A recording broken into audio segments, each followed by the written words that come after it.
The advice and opinions expressed by the host of Autism Live and her guests are meant solely as suggestion and should not be in any way construed as child-specific advice. The Center for Autism and Related Disorders advises working with a board-certified behavior analyst who has experience with autism before starting any intensive behavioral intervention. Any choices you make in determining your child's treatment are completely at your own discretion.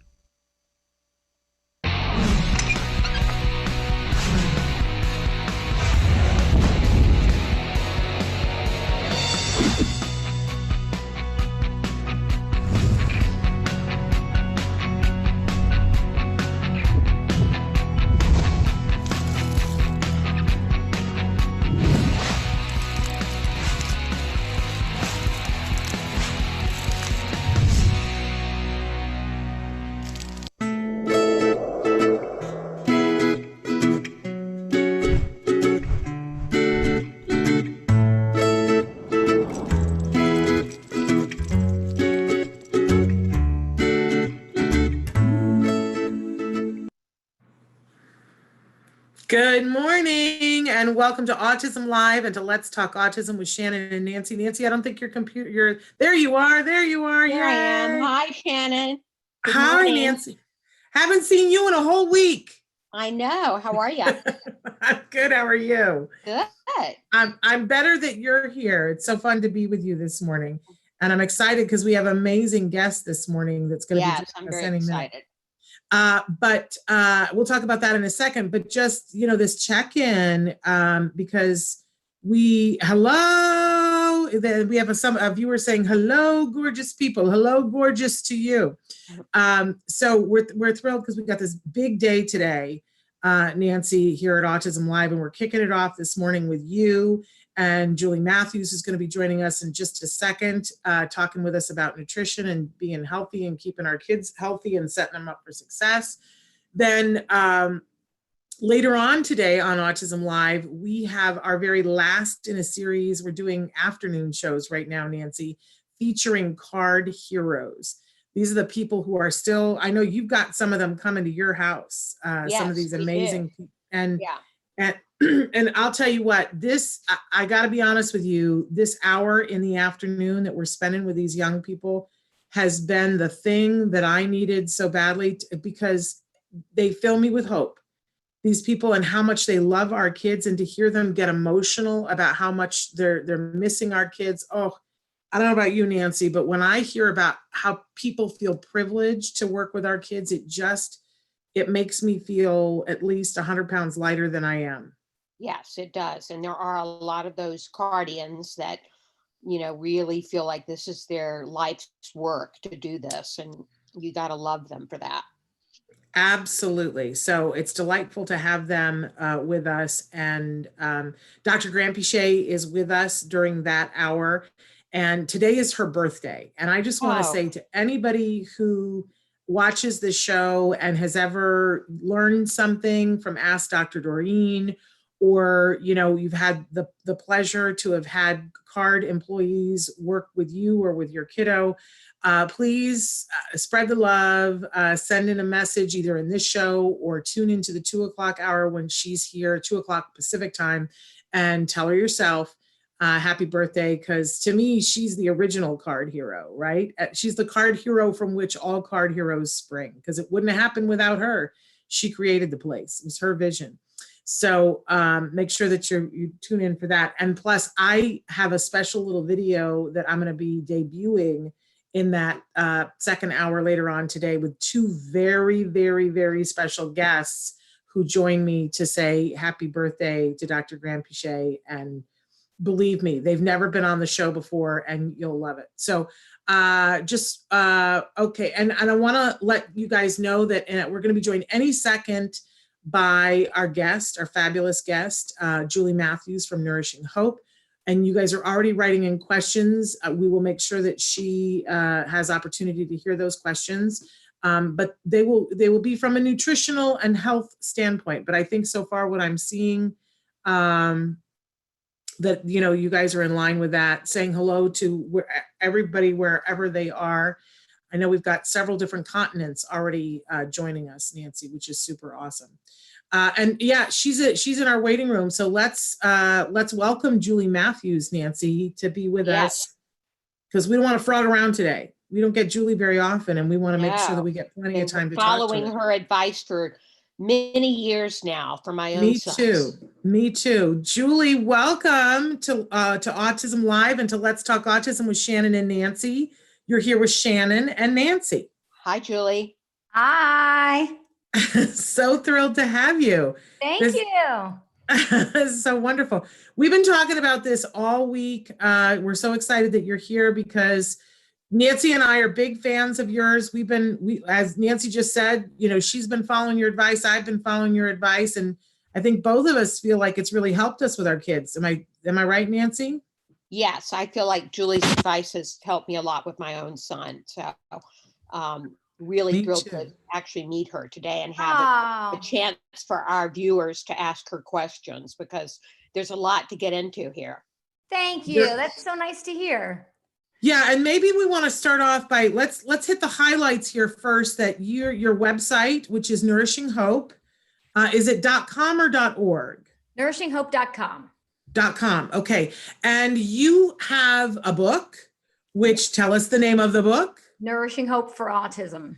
Do you see a theme here, folks? and then you have a summit that's coming up very soon. What is the name of the summit? NourishingHopeSummit.com. There you go. There's the theme. We don't have to guess. And tell us when and how we would access that summit. So that runs from April 20th to the 26th. It's all free online. We have 5 interviews every day for a whole week. And we're going to go, it's actually designed a little bit more like a course in that each day has a theme. So we start with, what's the science behind all of this? And then we go into, how to support what good, healthy nutrition looks like and picky eaters and really helping them. And we go, step by step through helping with anxiety and hyperactivity and mood and focus and all of that. And we just take people through so that whether you're a brand new beginner and you haven't started anything and you want to understand why should I spend my time doing this, or you are really experienced and you've been doing it for 10 years and you want to know what's next, we have things for all the different families. That's wonderful because, I remember being a newbie and hearing you speak and going, okay, I have new things to do. And it really created an entirely different path for us that we had many benefits from. But, now I've been on this path for a while and I want to hear some of the new things because Nancy, you and I have been doing this for a hot minute, have we not? That's right. We have been. And it's always good to hear new things. I'm curious, Julie, before we dive into some of your recommendations and other things, just to find out how you got into this path. It's a really great question. People always ask me. I feel like it was divine intervention. I was in nutrition school and I was studying my first question was, I was actually at a park and there were all these kids and it was like a kids fair and there was like pizza and donuts and all sorts of junk food. And I started to think, is this part of the reason we've got some of the childhood epidemics like ADHD in such high amounts these days? And so I started studying that. I did a big paper on that. And then it was just the first man that I met that I interviewed was Michael Lang. And Michael Lang has since passed away from pancreatic cancer. But at the time, he said, we spent 5 minutes talking about ADHD when I interviewed him. And we spent all the rest of the time on autism and gluten and dairy and glutathione and all of this. And he said, nobody is doing this. We need people that do this. And I just thought, well, I guess this is my new calling in life. And it was mostly because of seeing the kids suffering so much and then having them be told that there's nothing they could do when I knew that there were things that they could do. So that's really how it all started. And after diving into it and helping families and seeing kids feel better and get better, I mean, you can imagine I was committed. So that's how it got started. Great. Amazing. And we've already got people who are writing in and saying that they've already registered for the seminar because they can do it right now, right? If they go to nourishinghope.com. Absolutely. They can go there now. And as we go through the conversation today, I have a special handout that I created actually for our conversation today, but everybody that registers will get this handout we'll talk about, as well as a bunch of other things. So yes, they can go there anytime and sign up. Okay, wonderful. Now, we have been saying all week long that you've got 3 things that you want to recommend that we can do in this emergency, because I think a lot of us have felt a little less empowered. You can't quite get to the stores that you used to be able to get to, or get to the items that you could get to, making it a little bit harder. But if we've seen some success with this kind of thing, then we know we don't really want to, this is not the moment that we want to let it slip, right? Exactly. And for people who have not yet tried, some of the things that you're going to talk about, there are some benefits to doing these things immediately right now in this COVID emergency, correct? I believe so. I'm not going to claim to be a COVID expert, but you can even talk, you look at the World Health Organization, the UK government, they're all saying the best thing we can do right now. There was an article I was just reading, I can probably post a link. The best thing we can do is eat healthy and try to be as healthy as we can. And I got to be honest, I'm going to interrupt you for a second. I wasn't even thinking about that in terms of staying healthy. I was thinking about staying sane, because you're stuck in your house with your kiddos and you want to minimize behaviors. And but there is a benefit to keeping your inflammation load down. I'm not going to steal your thunder. I'm going to let you tell. But can you tell us the 3 things? And Nancy and I are going to drop our cameras out so you get to be full screen. Oh, wow. Okay. Yes, I know. But we're here. We're not going away. So we'll be right here. Great. So to me, the first thing that families can do is get rid of the junk food, the artificial additives, processed food. That can do an incredible, that can play in a really powerful role in helping kids and their behavior. We know from decades of research that artificial colors, flavors, preservatives are known to create hyperactivity and irritability in all types of children. So whether they have a condition or they're neurotypical, or we just know that these additives can create behavioral challenges. And so that's the first one. And whether it's good or bad, a lot of the junk food is not in the stores anyway, because sadly, people are buying junk food in larger amounts than ever. So there isn't a lot of it. I guess that's a good thing. But if it's in your home, that stuff is usually pretty easy to get rid of and can make a really, really profound difference. To me, just doing that is really going to be very helpful. I have seen kids get very hyper, not be able to sleep at night, aggressive, anxious, irritable, can't focus, jumping, all over, just not being able to stay calm from those artificial colors, flavors, and preservatives. So that would be number 1. Number 2 would be to try to get as healthy a food as possible. As I was saying earlier, that the World Health Organization and others are saying, the best thing we can do is, in addition to obviously all the obvious things like trying to be as safe as possible with washing our hands and all that stuff, is to try to make our system as strong as possible. And that involves eating healthy food. And so vegetables, fruits, whole foods, less processed foods, those kinds of things. And then the third piece of it is, Shannon, you were talking about inflammation. So reducing inflammation as much as we can. So dairy creates a lot of congestion, a lot of inflammation. Gluten can create a lot of inflammation in the gut. So as we go through, we can talk a bit more about gluten and dairy. And that's one of the things I wanted to talk as we go on here. I created a handout of ideas for people that have 3 ingredients or less. So healthy food you can do for your family right now with staples you most likely have in your kitchen at this point in time, or you should be fairly easy to get them at the grocery store that are going to be healthy and support your system. And they all happen to be gluten-free and dairy-free. So whether you want to try a gluten-free and dairy-free diet now, or just add some new foods so you can start to incorporate some, because you might want to try a gluten-free, dairy-free diet at some point, you'll have a host of 10 or more very easy kid-friendly recipes you can try right away. And we can dive into some of those. But when people sign up for Nourishing Hope Summit, they will get this handout in addition to a number of other resources that I can share. Spectacular. Julie, let's talk about the gluten-free, dairy-free diet for a minute, because it is highly recommended in autism circles. A lot of parents do adopt that diet. But a lot of parents think it's too difficult to do. What do you say to that for those that say it's too difficult? Yes.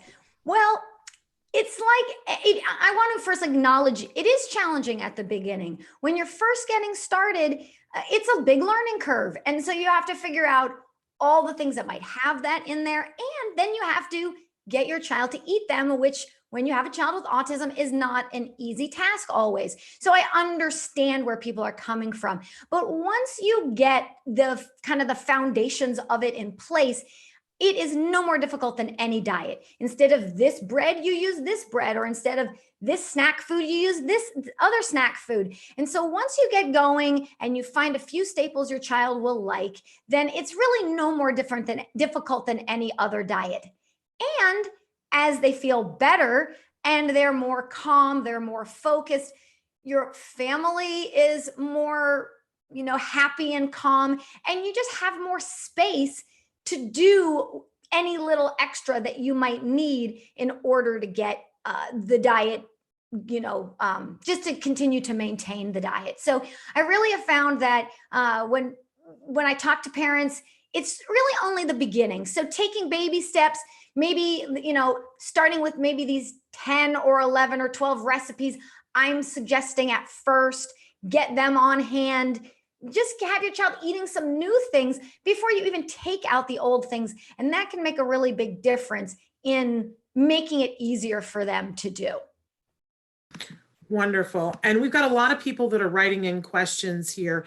I do want to say a couple of people one person in particular has written in and said, it isn't one size fits all. And I think we definitely want to acknowledge that yes. They themselves tried to cut dairy out, but they found that it had important nutrients for them and that they lost too much weight when they cut out cheese, and that it depends on the person.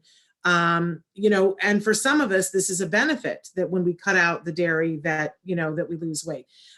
So I just want to acknowledge that it's not a one size fits all, but many of us found that when, and there's lots of conflicting research about this, right? Mm-hmm. About the gluten-free, casein-free diet, because a lot of people will tell you that, it hasn't been found to be effective. But if you look at those studies, I have some issues with that because mm-hmm. our kids are not one size fits all. Exactly. I can only speak personally, and Nancy can speak for her case and in her household, but I'm somebody who happened to be allergic to dairy as a child mm-hmm. and became allergic to wheat as an adult. And then I had a child, who was speaking and stopped speaking. Mm. And somebody said to me, well, maybe you should try to remove gluten. And because I was allergic to wheat, I didn't know what that was. I didn't know what never heard that phrase before, didn't know what it was. And as they were explaining, and they were saying, oh, it's a wheat protein. I was like, wheat? Oh, I'm allergic to wheat. And then it was a week later that we found out about the dairy protein casein. And my son had an almost immediate beneficial reaction to a gluten-free, casein-free diet. And now he's 16, and every once in a while we'll do a challenge, and we have found that his body does not like it. Mm-hmm. And so we get a huge benefit. And I will be honest with you that my son went from having no language, that when we took out gluten and dairy, he started adding 5 words a day. That is not going to be everybody's experience. I want to be 100% honest here, but that is why I am so adamant about people should at least try it. Right. Because one of the benefits, Shannon, I don't know if you also had behavioral benefits in addition to language. Oh, yes. Yeah. Yeah. Wyatt stopped having his massive tantrums that he was having, like 5, 6, 7 tantrums a day to, a couple of tantrums every week. So yes. he definitely lowered his anxiety, his ADHD lowered when we started the GFCF diet. That's one of the things I tell people to go back and look at, you can find it online. Phil Donahue in 1984, folks, did a show on milk and milk allergies. And it's terrible. Nobody would ever do this again because it was terrible, but it changed the way a lot of us looked at dietary stuff.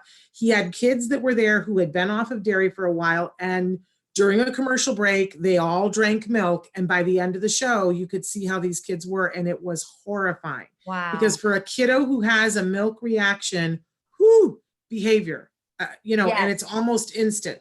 Yes. So anyway, so we just want you, yeah, go ahead. I just want to comment on the woman that was mentioning that's not one size fits all. I completely agree. I actually have an institute where I train practitioners called Bioindividual Nutrition because of this very point. Because of course, everyone is unique. Everybody has unique life circumstances, unique genes, unique, everything. And therefore their diet needs to be customized, personalized to their unique needs. So there is not one diet that works for everybody. I would say though that gluten and dairy free is a typical good place for a lot of people to start. I actually have one family I know that absolutely benefits from dairy. So as you said, there are some families, but I don't run across it that often. But I usually take it a step further and say, okay, well, could you also have a challenge with grains or phenols or other things? And until you get the right kind of combination, you might not see all the benefits you're looking for. So I would agree that my message is always the diet needs to be customized to the individual. Okay, can we address some of these questions that we're getting right now? Yes. Somebody wants to know, how do you know if your kid is sensitive to oxalates, histamine? Also, what is the best allergy test, IgG or IgE? Okay, great questions. I'm writing them down. So how do you know if your child, those are some of the other food compounds for people that are new. Histamine or amines are a type of compound. We think of histamine creating that allergy response, that very inflammatory response in things like aged meats and other, bone broths and things like that. And then oxalates being in compounds like nuts and other compounds like that. And so when the best way to know, sometimes it's symptoms, sometimes it's looking at, sometimes it's, there are some tests, but there are, usually I'll do a combination of lab tests and symptoms to really get a good idea if somebody might be reacting to a certain food. And then IgG versus IgE, well, it depends what someone has. An IgE reaction tests more allergies. So that's going to be peanut allergies or anaphylaxis type response versus IgG is more of a food sensitivity, a delayed inflammatory response that creates more chronic inflammation, maybe constipation, congestion, things like that. Those are a couple of those. Hopefully that helps. Okay. Nikki wants to know about refusals. She says that her son refuses to try anything new, that he had no language until 10 years old, and with lots of help, he is verbal. Now 22 years old, but he is refusing new foods and is living on a very limited diet. It's tricky. I actually just saw a great story just the other day on, families are not able to get their child's favorite chicken nuggets or fast food or whatever it is. So this one mom got very creative and she actually made herself a McDonald's French fry box and, all the different kind of wrappings and made her own things and put them inside. And then the child ate them and the child loved them and is really excited now. Now, that doesn't work for all kids, but is it brand specific? Is there a way that you could do something creative like that? Is it a matter of what is it in that food that they particularly like? Is it that it's more salty than the food you make at home? Maybe you can add more salt to it.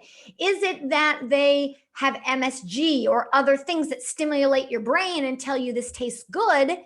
You're probably not going to be able to mimic that too well, and you probably don't want to, because glutamate excites the brain, creates a lot of hyperactivity and an inability to calm one's self back down.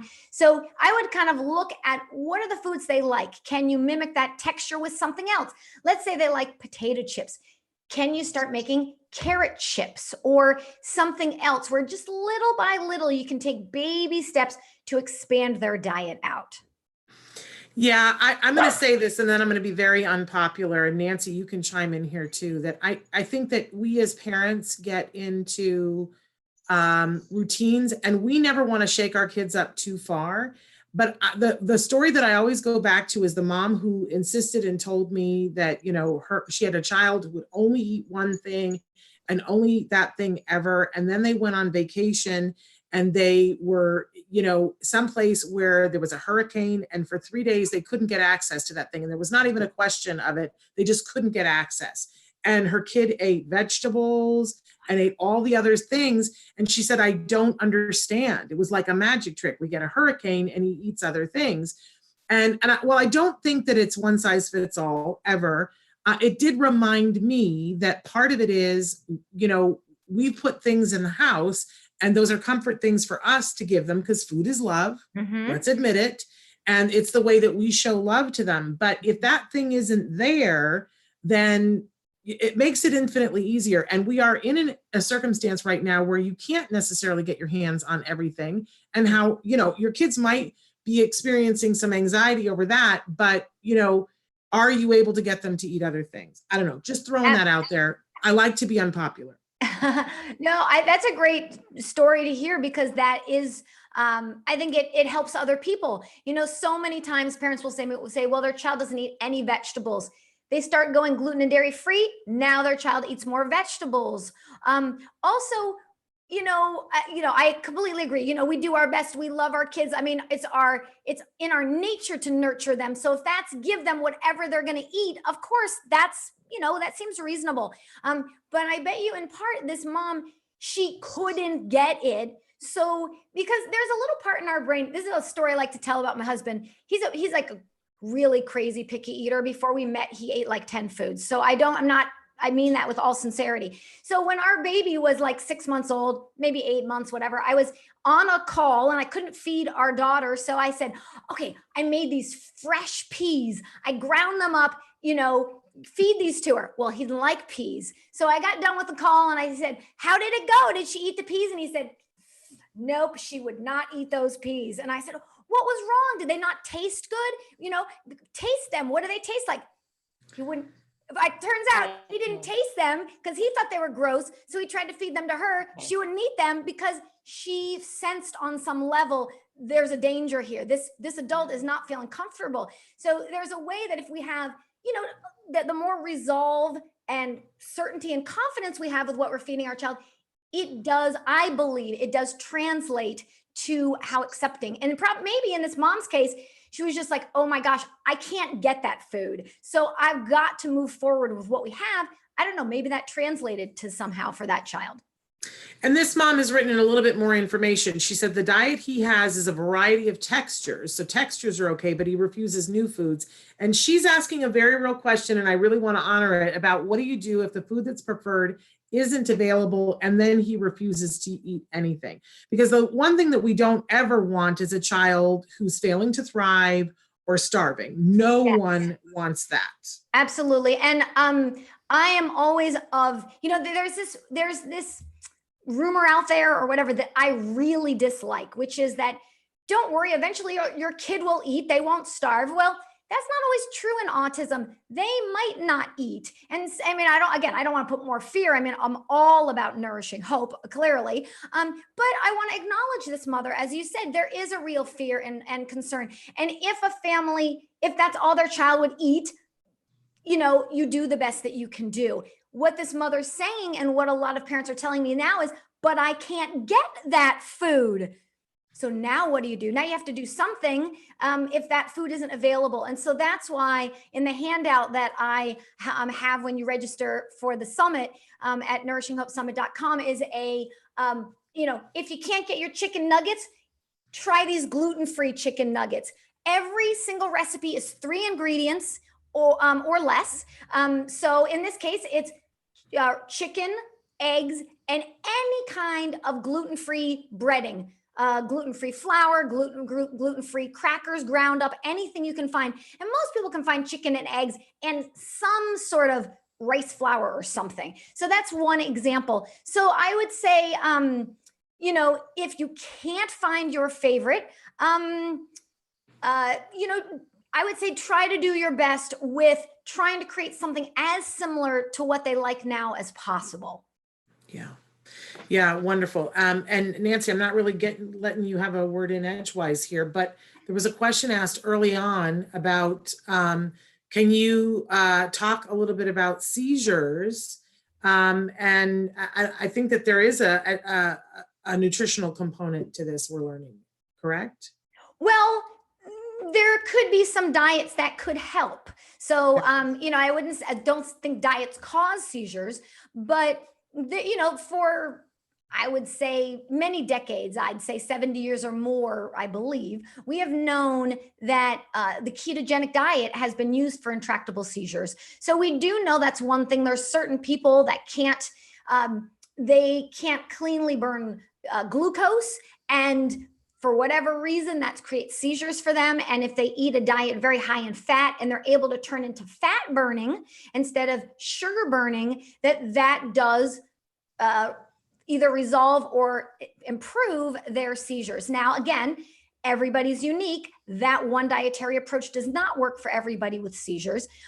So, you know, and I'm not one to say, you know, what somebody should do definitively with a medical problem, but for people that are asking, there can be a biochemical component to these. So then the question is, well, what might be underlying it? And for some people, it might be that inability to break or to use sugars properly.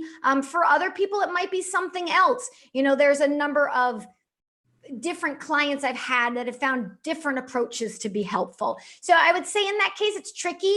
Again, it's a medical issue. If you can get on a telemedicine call with hopefully your functional medicine or biomedical doctor, and, you know, kind of see which direction might be the best for you to go. You know, is it grain-free? Is it ketogenic? You know, what might it be for that person? What Nancy, you've had, yeah, we've had success with the keto diet. My son had seizures and we put him on the keto diet. What do you think in general about the ketogenic diet? There's a lot of controversy about it. There is. I love looking up the research on these things. In fact, we should at some point maybe talk about the research on GFCF, because Shannon was saying, you know, there's a lot of questions. There's tons of research on the GFCF, in fact, including a study that I was part of. So I'd love to talk about that. But for now, let's talk about ketogenic. There was a really cool study that was done, I'm going to say in the last year or two. It's on my website. If you go to nourishinghope.com, I did a whole write-up of the science. I spoke with the author. I took some of his data and made some new charts to make it easier to understand. The gist of it was they took a group of people with autism. Half they put on the ketogenic diet, half they put on the GFCF diet. They both did well. They both improved. Different ones might have improved a little more on this diet. Other symptoms might have improved a little more on this diet. But they said kind of overall, the ketogenic diet might have even done a little bit better. Now, 30% of the people dropped out of the ketogenic diet because it's challenging. So my goal is always, well, what diet is doable and effective? So I like to start with the easiest, most simple things first, like a GFCF diet. If that doesn't work, maybe somebody will work their way up. But in this case, both diets were quite effective, and including the ketogenic diet. Now, it wasn't for seizures per se, but it was for people with autism. Okay, wow. great. Interesting. Okay, so let's talk a little bit about the GFCF research, because you know, it depends on who you're talking to. There are lots of, and I'll put my camera back on so you can see me talking. But if you talk to people, some people in the world of ABA, they will tell you, oh, you know, there's no study showing that it does anything. But if you talk to anybody in the biomedical world, they're like, what are you talking about? There's 150 studies. And so it's very interesting to me who's looking at what study. Yeah. I just look at the study in my living room and I go, okay, I'm done. Exactly. But I am interested in hearing about the studies that are there. What do you have to say, Julie? Yes, so there are lots of studies. There are studies looking at the opioids in the urine. So gluten and dairy, if they're not broken down properly by digestion, they can create these proteins that can leak into the bloodstream, and they can create well, they can fit in the opiate receptor like morphine does or heroin does, and they can create what? A lot of addictions to those foods and a lot of cognitive challenges, behavioral challenges, all sorts of things. There are a number of studies on that. Now, there are a couple studies saying, oh, well, that opiate thing, we can't replicate that. Well, there was another study that came out that said, well, in order to replicate it, you have to properly process that urine you're sending to the lab. It has to be, I think, kept really cold or something, or those compounds will degrade. So, the studies that show they didn't find that. I'm wondering, could it have been that? Because there are a number of studies showing that for people with autism, they do have these opioid compounds specifically related to gluten and dairy in their urine in higher amounts. And we know in other studies that they can cross the blood-brain barrier and they can get in the opiate receptor. So that's one. We also know that people with issues with gluten and casein that have autism improve digestively. Their digestive symptoms improve when they're on a gluten and casein-free diet. There are studies that show that gluten and casein can be inflammatory for the digestive system.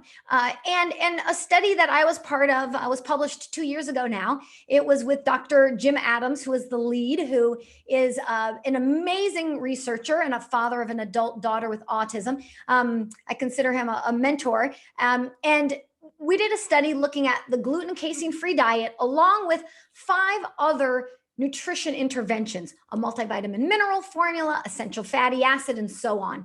And we found 4.5 times the developmental age improvement. So, almost 7-point increase in IQ, and improvements in autism symptoms, anxiety, depression, irritability, the sociability, the list goes on and on. And so for that, what do I want to say about that?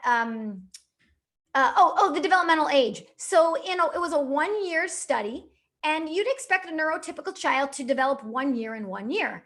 And you'd expect a delayed, somewhat a developmental delay to develop less. So that seems normal. They developed the control group developed 4 months in the 12-month period. The group that got the interventions developed 18 months in that 12-month period. They developed 4.5 times as fast and started catching up to their peers in that they were beyond what you would expect developmentally in 12 months. So those are just some of the results from the combination of these approaches.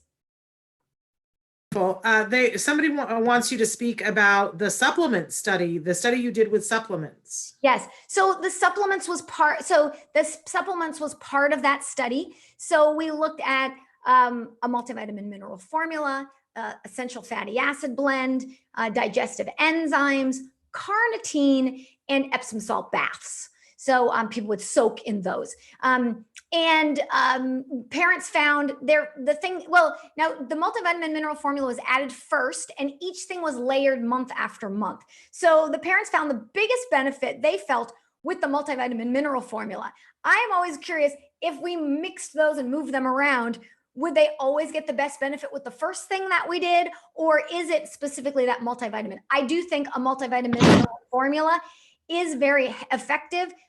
Dr. Adams did a number of studies before this with this very multivitamin mineral formula, first taking the kids and just doing a nutritional workup on them, and then adding the supplement in. And he found improvements in the nutritional markers and the nutritional values and the markers associated with improved methylation and sulfation and things like that. So there are a number of studies looking at supplements. Okay, but is this a point when we're talking about multivitamins where we should touch a little bit on the MTHFR, because I know some people run out and get a multivitamin, and it can actually be a multivitamin that has an ingredient that, come to find out 2 years down the road, their kid has tested positive for the MTHFR, and that's not the right multivitamin for them. Do you want to talk at all about that? Sure. So MTHFR is a gene that helps us to convert folate into the active form, this methylfolate that we need. We know a lot of people with autism have problems with methylation. In fact, a study done by Dr. Jill James showed that actually, there were a couple studies. She's done many studies. But one of the studies that was done was looking at these methylation markers. They looked at these very specific markers in total, and found that when these collection of methylation markers were looked at, it had an 80-some% accuracy in determining autism. So they were almost, we see in autism, it's all subjective. Do you have these symptoms? We look for them, we mark them down. Are they severe enough? This was the first kind of quantitative thing saying we can almost predict autism based on these markers. Again, it's not diagnostic at this point, but it was so accurate. They thought, we're really onto something. These kids really have this methylation issue. And one of the methylation, important genes for methylation is MTHFR. And so we need to be able to convert the folate that comes in the form of folic acid, that's fortified in our grains, that comes in a lot of multivitamin formulas, to the active form of methylfolate. And if we don't have proper MTHFR functioning, then we can't make that conversion. And without that, all of methylation can suffer. Also, like I said, they often have multiple methylation genes, so that can compound the challenge as well. And so getting good forms of folate in your food and getting a proper form of folate in your supplements,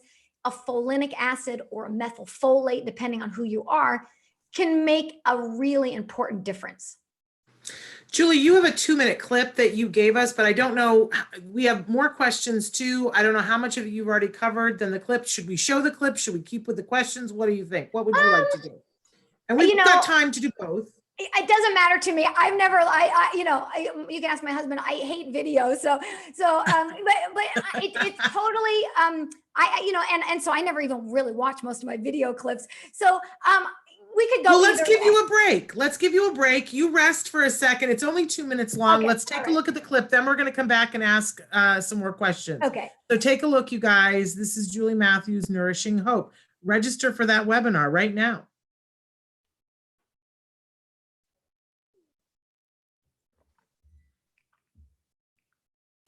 So this is happening. Certainly there are things we can do for prevention in the future, but because this epidemic is upon us now, what would be the top 3 things you would recommend for creating a better life for people with autism?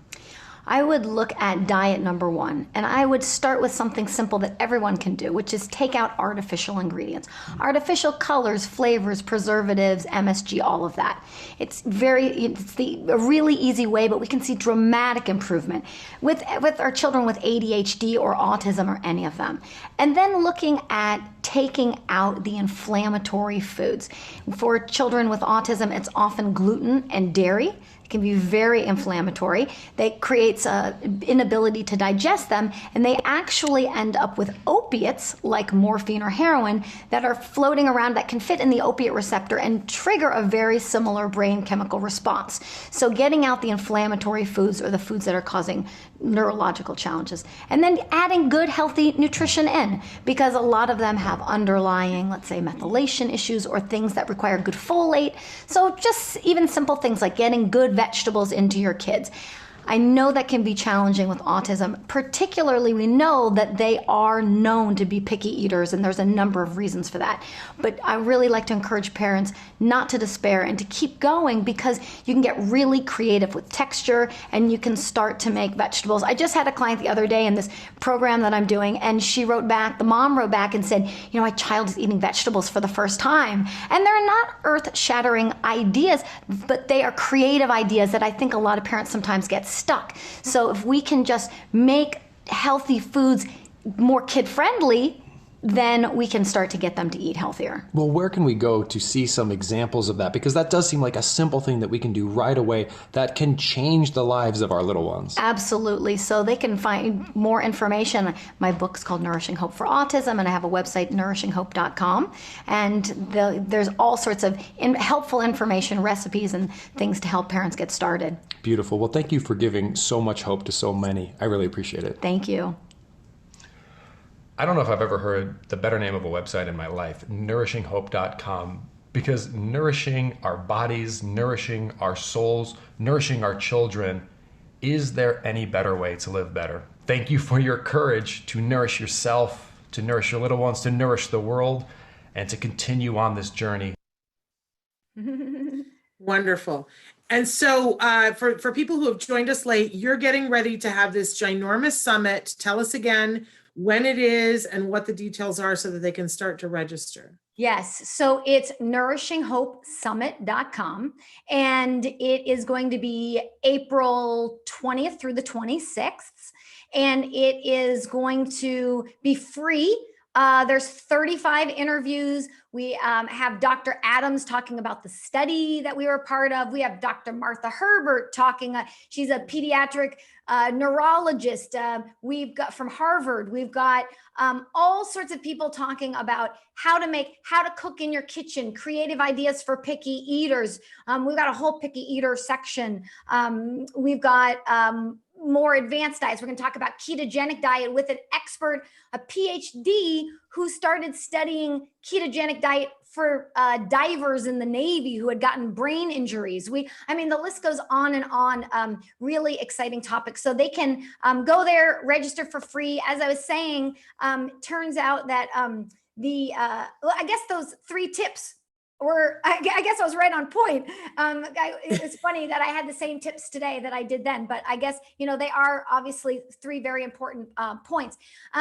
But yeah, they can go there and they'll get the handout, 3 ingredient recipes that you can make at home right now that you probably have in your refrigerator or that you can get at the store. On the form there, or on the handout, there's a little short grocery list of 20 items that are the recipes, carrots, chicken, eggs,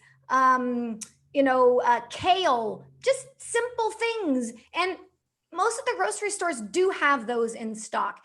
So a great way for people to get started with some really healthy things. And the one thing that from the clip was the kid-friendly component.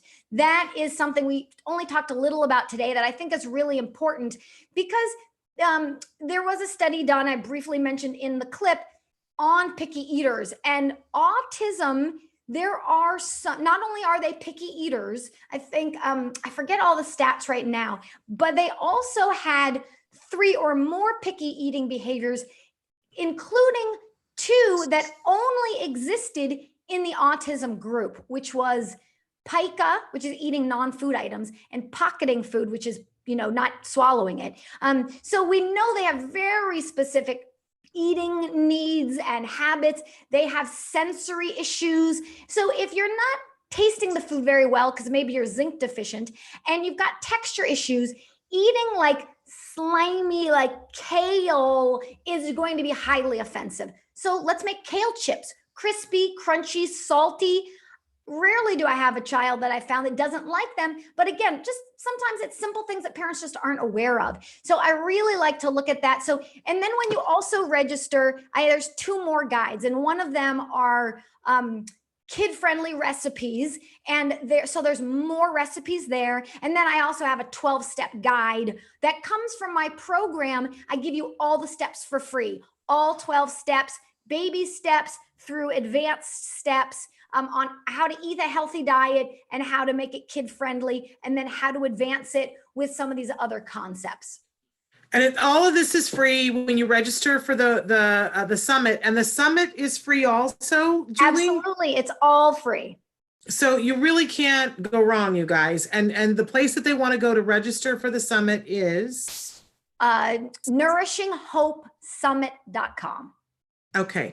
Now, many of you are writing in and saying, well, can I have the link to this study that she was talking about? Can I have the link to that study that she's talking about? Go to nourishinghope.com so that you can get all the information that Julie has, and you can be having a conversation with Julie, because we would be posting things all day long.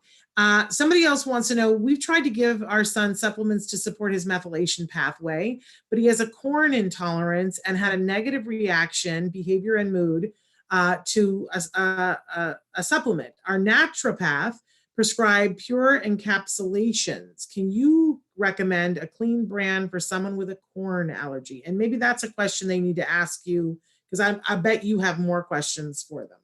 Yes. Yeah. Sometimes it's hard for me to fully answer a question.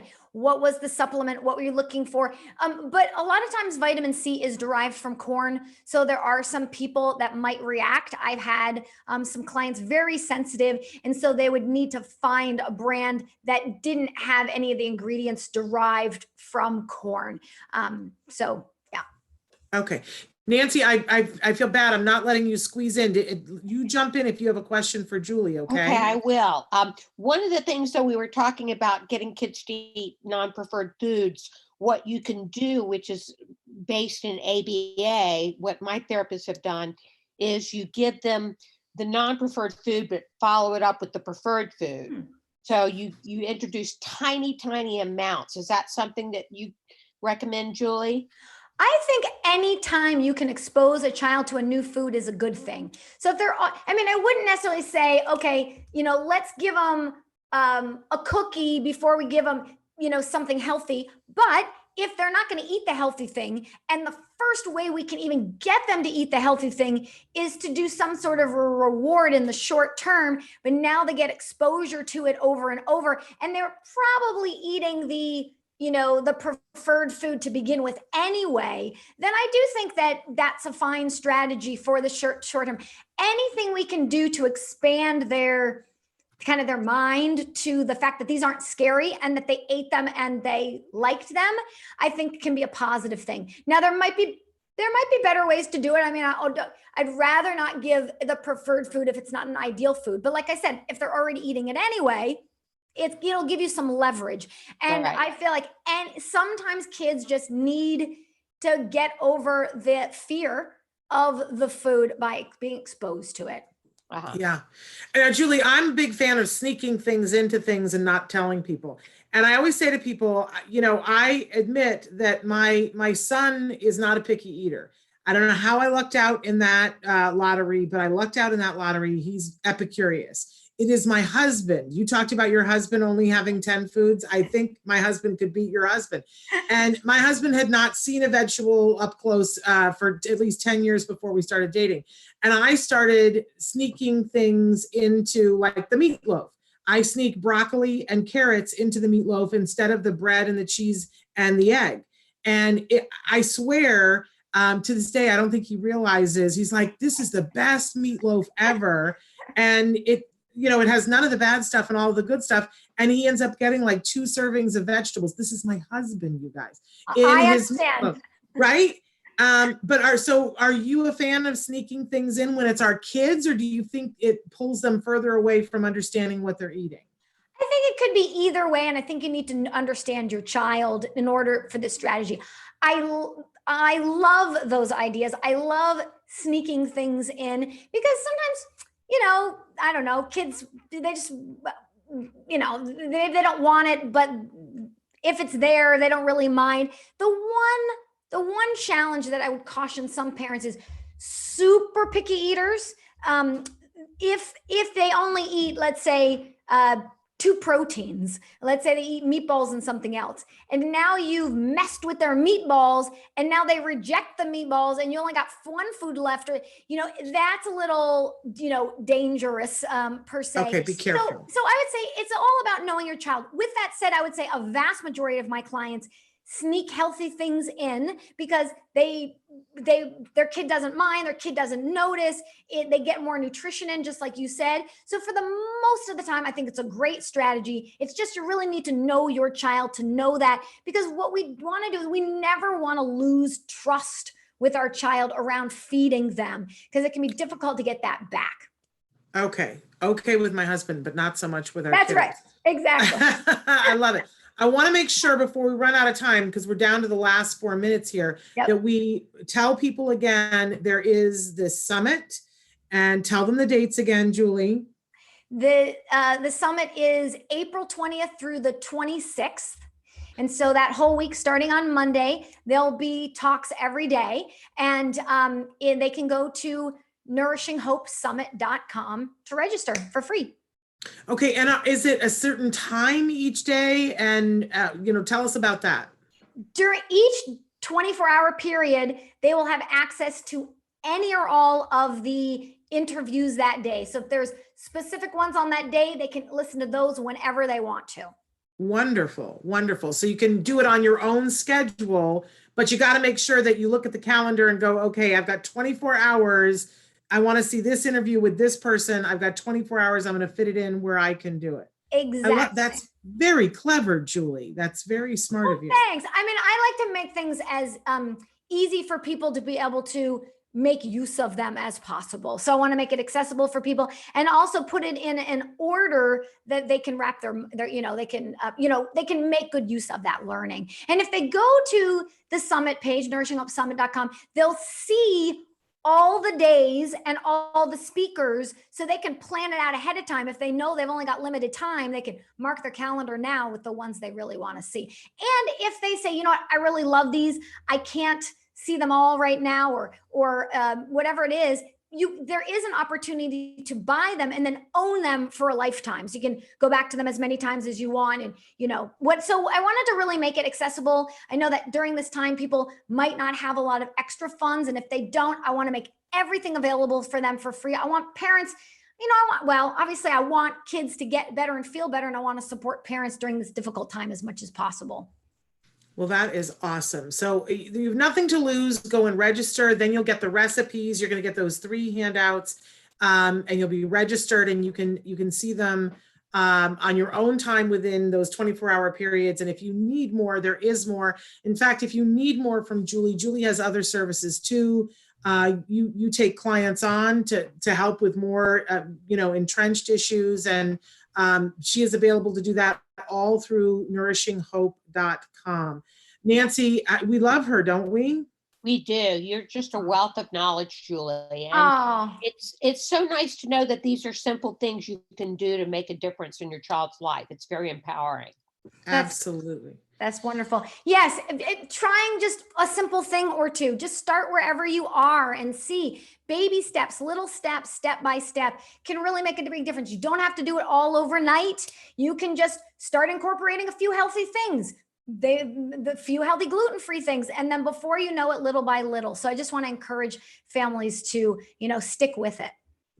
Wonderful. And we've got a minute here, and I want to tease about what's happening later on today and what's happening next week. For those, and I don't know if you two know this, we've been doing a morning show for Autism Live this week and an afternoon show. This afternoon, we're doing the last of those special shows. It's called the Card Heroes Tribute, and where we're having people who are card heroes. You're not going to want to miss it. It's at 2:00 Pacific time. That's 5 p.m. Eastern time with Dr. Doreen Grant-Pichet. It is her birthday. If you love this woman like the 3 of us do, make sure you tune in during that hour, say happy birthday to her, and see some of these amazing card heroes.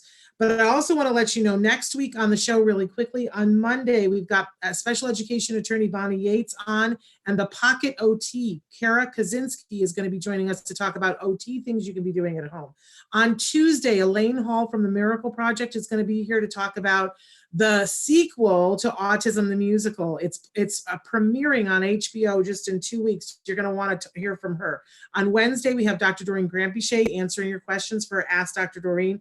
On Thursday, international speaker and autism self-advocate Carrie Magro is going to be here with us, and I got a message of hope for everybody. And then Friday, Nancy and I are going to be back here with documentary filmmaker and autism advocate disruptor Vena Tiero, which we're very excited to welcome Vena back to the show and hear about her new documentary, that believing in miracles in spite of the autism, in spite of autism is what the name of it. So Nancy, pretty exciting week, right? Good week, Shannon.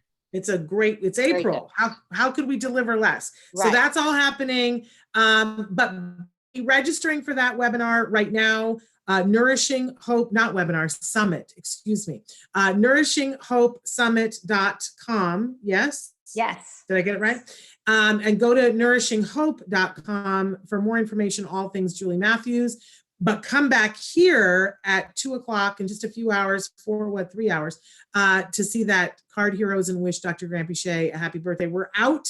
But until then, give your kiddos a hug from me. And yourselves a hug from me. And thank you for joining us, Julie. Thank you Thanks, so Julie. much. Bye-bye, everybody. Bye-bye. Happy Easter, Bye. happy Passover. Bye-bye. Bye. Bye.